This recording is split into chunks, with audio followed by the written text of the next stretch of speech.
गाये, जो गुरु रचा जहान, पानी से पैदा की गुरु अलख पुरुष निर्वाण।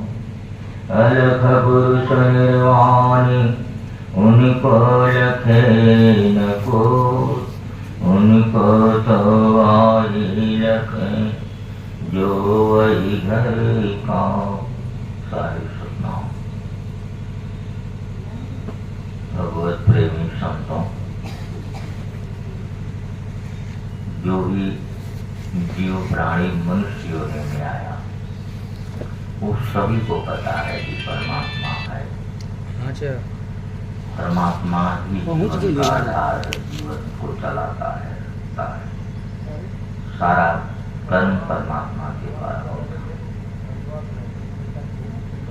इसलिए संतों ने बताया कि आप अगर परमात्मा को जानते हैं, कहीं से भी मानते हैं कभी को, तो उनका जरूर स्मरण करें, ध्यान करें। जिससे आपका जीवन सुखी होगा, संपन्न होगा और मोक्ष को प्राप्त होगा। राम बिना हो प्राणी, कतहु न कहीं ठाऊं, कहें गुलाल जोगत चाहूं, तो ले राम का नाम। अगर आप संसार में आए हो, अगर अपनी गति को बनाना चाहते हैं, तो राम का नाम लेना हो। अब उस नाम का भेद संत सद्गुरु ही बताते हैं। ऐसे राम राम तो कहा जाता है। खैर, भगवान का नाम चाहे जैसे भी उल्टा सुल्टा जैसे भी लेंगे, वो अच्छा ही है, उत्तम ही है। उसमें ये नहीं है कि हम कैसे लेते हैं कैसे नहीं लेते हैं। भाव को भाव अनख आलसों, नाम जपत मंगल दिशों। मालिक का नाम जैसे भी लेंगे, गुड़ की डेली चाहे किधर से भी खाएं, मीठी होगी। परमात्मा का नाम जब लेंगे तो उनमें सुख शांति प्रदान करेगा। लेकिन ये मानव मन इतना अशांत है, इतना दुर्दंत है कि ये जो है परमात्मा के नाम को लेने में बड़ी हसरत करता है। बाकी सारे काम कर लेता है, लेकिन इसको कहा जाए थोड़ा भाई भगवान का नाम ले, मेरे बस का नहीं है। भारी से भारी बोझ उठा लेता है, लेकिन उसके बस का नहीं। संतों ने बताया कि आपकी सिर्फ एक असकत है, एक भूल है। ये बहुत आसान है। आप अपना सारे काम करते हुए परमात्मा को याद कर सकते हैं, उनका स्मरण कर सकते हैं, उनका ध्यान कर सकते हैं। उसके लिए आपको अलग से कोई समय निकालने की जरूरत नहीं। अगर आप समय निकालते हैं, प्रातः वंदना संध्या स्मरणी करते हैं, नियमबद्ध तरीके से रहते हैं, तो आप संतों की कोट में गिने जाते हैं। आपका परिवार, आपका कुटुंब संत परिवार कहा जाता है। और जहाँ संत लोग रहते हैं, वहाँ भगवान का रहता है। हमें अब उस संत परंपरा से जुड़ने की बात कही गई कि हम अगर संत संध्या स्मरणी प्रातः वंदना अगर हमारे अंदर हो रही है, तो सांप लोगों ने भी कहा मूढ़ भक्ता जत क्रांति तस्ति स्वामी नारद। जहाँ जहाँ मेरे भक्तगण मेरा गुणगान करते हैं, हे नारद मैं वहाँ वहाँ विराजमान रहता हूँ। सवाल ये है कि जहाँ कीर्तन होगा, भजन होगी, सत्संग होगा, वहीं परमात्मा भी जाते हैं। परमात्मा वैसे तो सर्वत्र है, कहीं भी खाली नहीं, लेकिन वहाँ प्रकट होते हैं। जहाँ पर परमात्मा का गुणगान होता है, वहाँ पर वो प्रकट होते हैं। जहाँ मालिक का गुणगान हो रहा हो, जहाँ लोग सुबह शाम वंदना कर रहे हैं, वही धाम, वही स्थान सुंदर है, उत्तम है। लेकिन मंदिर क्यों उत्तम है? मंदिर में आदमी क्यों जाता है? क्योंकि वहाँ मालिक की इबादत होती है, वहाँ प्रार्थना होती है, वहाँ घंट बजते हैं, आरती गाई जाती है, पूजन होता है। इसलिए वो भी तो ईंट पाथर का बनाया हुआ एक स्थान नहीं है, लेकिन वहां विशेष क्या है?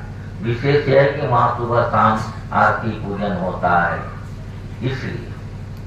और हर आदमी वहां जाकर अपना माथा पटकता है, तो वहां पर परमात्मा प्रकट होते हैं और आदमी के आए हुए भावों को समझकर उनको उनका फल प्रदान करते हैं, उनको दर्शन देते हैं, उनको उत्तम भाव देते हैं।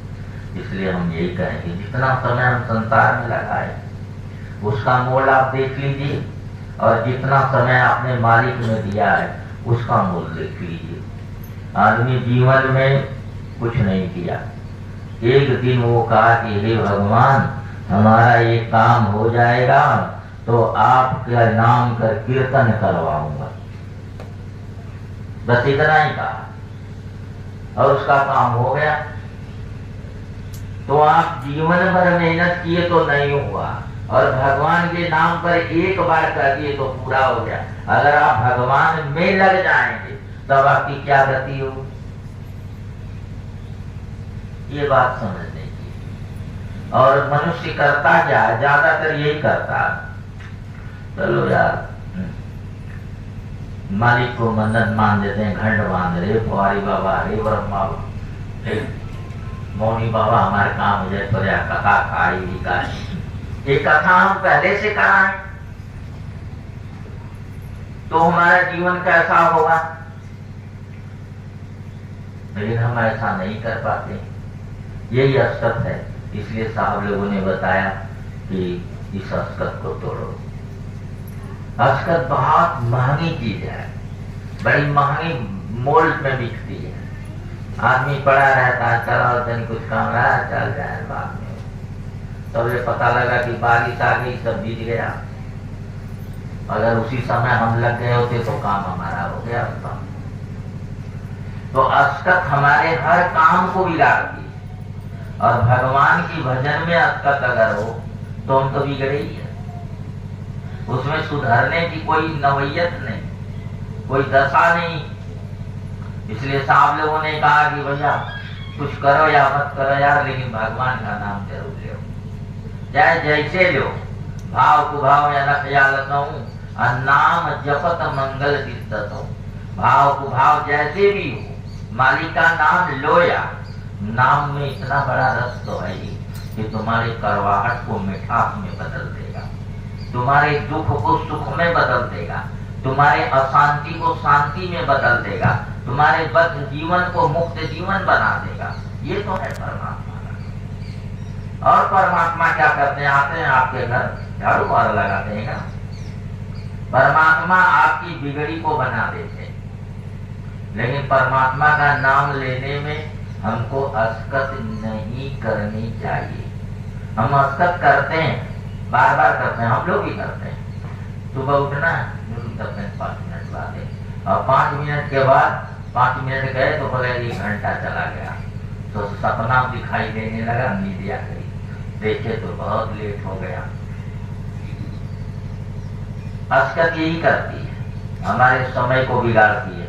अगर हमको कहीं ट्रेन पकड़ना हो, बस पकड़ना हो, और हम असकत करें तो पता लगा कि ट्रेन का समय बीत जाएगा, रिजर्वेशन फेल हो जाएगा। उसी तरह से हम भगवान के घर जाने की इच्छा तो रखते हैं कि हमें मालिक का घर मिले, परमात्मा का धाम मिले। यहाँ तो रहना है नहीं किसी को, चाहे राजा हो, चाहे रंग, चाहे फकीर, कोई भी हो। इस दुनिया को छोड़ना तो है, आज नहीं तो कल। तो यहाँ से छोड़कर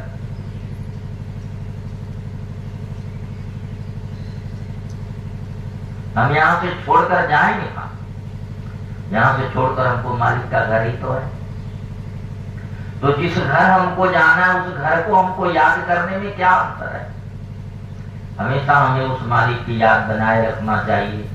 अगर आपको उपाय नहीं मालूम है तो किसी भी संत महापुरुष के पास जाइए, आपको बताएंगे, यथा प्रयास करेंगे कि आपको ज्ञान मिल जाए, वो दशा मिल जाए। वो इतने कठिन नहीं, कठोर नहीं है कि आपको कोई जहन्नुम जैसी बात बताएंगे।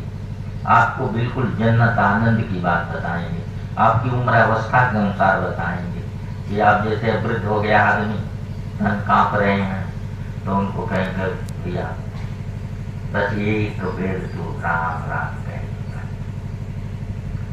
अगर वही कोई नौजवान हृष्ट पुष्ट है तो कहेंगे भैया शादी सवेरे नहाज हुआ, तनी दावा पे रखाएं कि क्यों, क्योंकि जो वृद्ध आदमी है उसके पास अब कोई बुराई नहीं रह गई है, अब तो तन कांप रहे हैं, अब तो जीवन किसी तरह त्राहिमाम।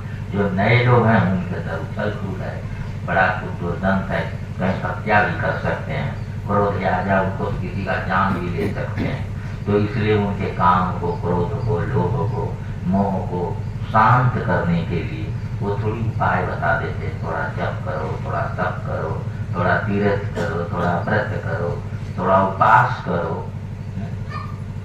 इस तरह से तुम्हारे जो विकार हैं, जो मैल है, वो धुल जाएंगे, और जब मल धुल जाएगी तो आप साफ पाक हो जाएंगे। जब आप पाक हो जाएंगे तो परमात्मा अपने घर बुला लेगा, सजा देगा, और नहीं तो आपको फिर से यही गर्भ में ढकल देगा, जाओ तुम घूमा, फिर घूमो। अब तक मनुष्य के शरीर में घूमे थे, अब जाओ दूसरी चीज के शरीर में घूमो, तू कर नींद कुछ भी बन जाएगा, पेड़ वनस्पति कर्म के अनुसार। तो मनुष्य देही मिलाई हमको मालिक को पाने के लिए, और दूसरा कुछ नहीं करने के लिए। मानव देह की प्राप्ति का प्रमुख प्रयोजन माया मोह की निवृत्ति। इस शरीर में नहीं होगी तो किसी शरीर में नहीं हो सकती, क्योंकि ये ज्ञान निधान तन है। इस शरीर में ज्ञान का खजाना है, लेकिन उसकी कुंजी आपके हाथ में, लेकिन आप खोल नहीं पा रहे, क्योंकि मनुष्यता ही उसकी कुंजी है, और कोई लोहे की कुंजी नहीं है। मनुष्य का धर्म ही वो कुंजी, और मनुष्य धर्म ही राम राम कह सकता है, गुरु कह सकता है, सदगुरु कह सकता है, तीर्थ कर सकता है, व्रत कर सकता है, वो सब कुछ कर सकता है मनुष्य।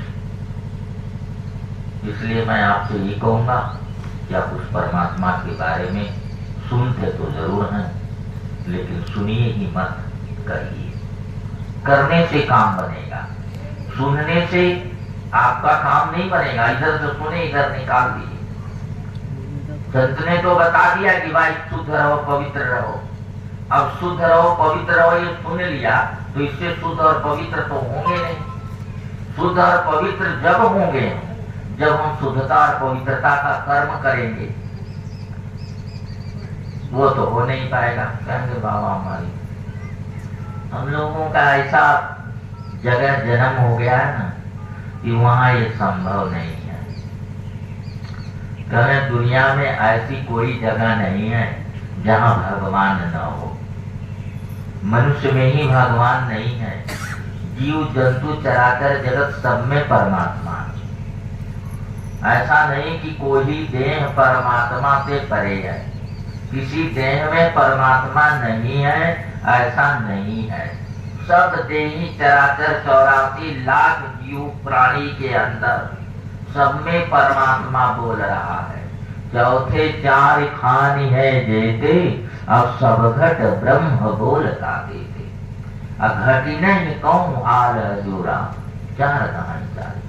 ऐसा कोई घट नहीं है जिसमें परमात्मा नहीं। परमात्मा ही तो है, तो आप हैं। परमात्मा है तो आपका प्राण है, परमात्मा नहीं तो आपका प्राण नहीं है। समझ रहे? अब परमात्मा से प्राण मिला और प्राण से देही चली, अब देही से कुकर्म दुष्कर्म यही सब करें तो परमात्मा बेचारा वो भी परेशान करता है, यार इसके अंदर प्राण चलाना भी एक अभिशाप है। वो भी परेशान है, क्योंकि वो अगर वो चाहता, वो क्या किया, जिस दिन आप आए दुनिया में उसी दिन आपको प्राण गिन के दे दिया कि तुम जाओ, तुमको इतना प्राण गिनना है। श्वास जो आती जाती है, और जब तक श्वास आपकी रहेगी तब तक तो उसको रहना ही है, गिनती तो पूरा कराएगा, चाहे सुख में, चाहे दुख में, चाहे जैसे। लेकिन जब बहुत अत्याचार, जैसे रावण भगवान राम के साथ ही अत्याचार शुरू कर दिया, तो चाहते तो उसको तुरंत मार देते, क्योंकि उनके प्राण को चलाने वाले तो वही है। लेकिन अब वो मजबूर है कि उसकी गिनती इतनी दे दिए थे कि उस गिनती तक उसको इंतजार करना था। तो परमात्मा ऊब जाता है जब आपसे, तो भी वो कुछ नहीं कर पाता है। लेकिन यह है कि आपके साथ वो दुर्गम स्थिति डालते रहता है। जैसे कर्म करते जाएंगे वैसी सजा मिलती जाएगी, और आगे चल करके फिर से एक नया योनि प्रदत्त कर देगा, उसने दे दिया नया जन्म, चलो फिर भूखो। अब संसार में आके फिर भूख पाए करो।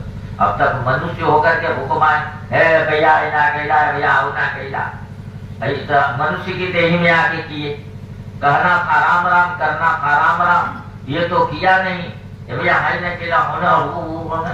अब इसके बाद आप कुत्ता बन के दरवाजे में अब उसमें तृप्ति नहीं हो तो कुछ और लोमड़ से कुछ और बना देगा।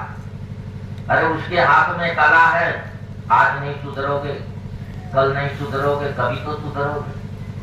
सुधरना तो तुमको है ही, एक जन्म में नहीं, 10 जन्म में, 1000 जन्म में सुधरना तो है ही तुमको। और वो मालिक है, सुधारना ही है, वो साथ ही है आपके। ऐसा नहीं कि मनुष्य के शरीर के साथ है और दूसरे जीव प्राणी उससे अलग है। हर जीव प्राणी के अंदर बैठ कर के वो ज्ञान शब्द दे रहा है। सबके अंदर श्वास चलती है, और श्वास से उठने वाला शब्द मनुष्य का हो, चाहे पशु का हो, चाहे कोई भी जीव हो, वो एक जैसा होता है।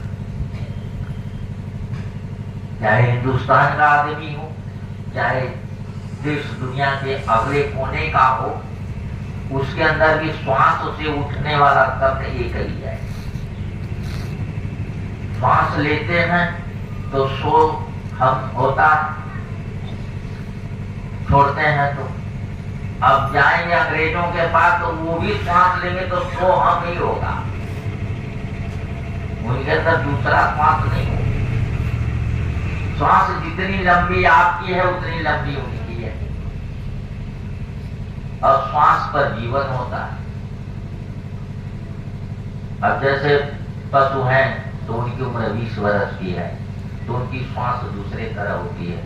कुत्ते बिल्ली है तो उनकी उम्र 10 वर्ष की है, कुत्तों की तो उनकी उम्र दूसरे तरह तो आनी यानी 100 साल की उम्र को 10 साल में खत्म कर दें। इस तरह से हमको ये जीवन मिला है बंधु। मालिक का नाम लेते रहिए, जो संत सदगुरु दे वही नाम आपके लिए हितकारी है। और नाम आप ले सकते हैं, परमात्मा के अनंत नाम है। कोई भी नाम आप श्रद्धा भाव से ले रहे हैं तो उस नाम का फल मिलेगा ही। संत सदगुरु भगवान भी उसे स्वीकार करते हैं। कुछ लोग आते हैं कहते हैं बाबा हम तो यही किए जीवन भर, तो व्यक्तिगत यही करा, मालिक का नाम तो वो भी है, मुझको यही करने आता है, मुझे वही करिए। क्योंकि परमात्मा के नाम में कोई भेद भ्रम नहीं है। भेद भ्रम हम अपनी तरफ से करते हैं। हमारे अंदर श्रद्धा होना चाहिए, भाव होना चाहिए।